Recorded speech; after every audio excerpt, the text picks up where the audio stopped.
Growing up, I struggled with self doubt, disbelief, and lack of confidence.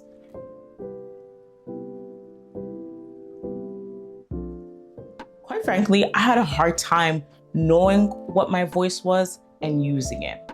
Over time, I decided to push myself. I just went through the motions of life. You got to go to school, you have to find a job, you just got to get things done.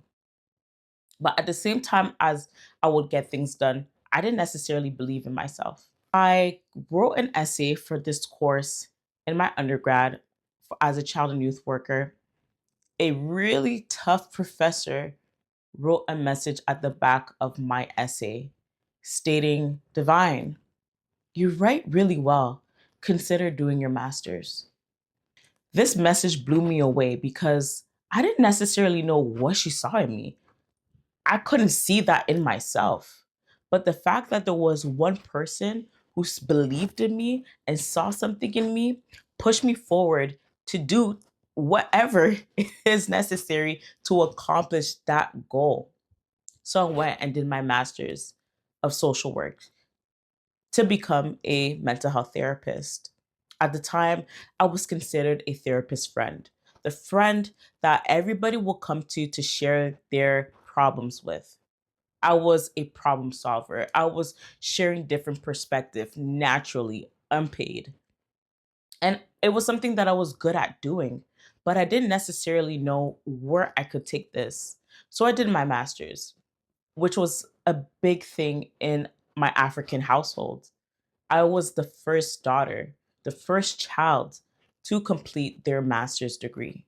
So that was a big deal to my parents. Over time, I finished my master's and then I had a big idea. Let me start my own business. Let me have my own private practice where I can actually help other people resolve their conflicts, help with their challenges, and navigate their mental health concerns. And I did that. I went to the library. On a couple of days a week, I went to the library to focus, dedicated time to build this business. It was a big deal.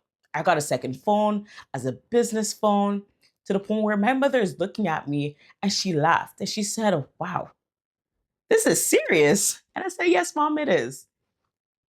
It was a boost of encouragement to see how my parents were proud of me. My mother was proud of me. She was excited to see where this business would flow. And it wasn't until 2023, a year later of graduating from my master's, when my mother passed away. And this is when my whole life changed. I've never went through grief before. I thought losing something in your life, going through a breakup or anything was considered loss, and it is. But losing my mother was the biggest loss of it all. I grieved. I mourned. And I've never experienced that in my life until that moment. Losing my mother is a big experience, obstacle that affected me for many years. I still hold on to grief, but I navigate it differently every day. And if you are in a place of grief, it is hard, but it does change. A friend of mine said that grief is like a balloon where over time that balloon starts to deflate of how much you get affected by the loss. And this looks very differently than to everyone. Over that year, I was no longer the therapist friend. I actually quit my job because I didn't know how to navigate grief and loss while going back through the nature of life. I was looking at everyone, seeing how are you doing this? Like, how are you going back to your normal life after a big hit? And I just didn't know how to do that. I was lost. I was confused. I was grieving. But now I recognize that this experience also brewed another thing in me. It pushed me to not stop, it pushed me to move forward.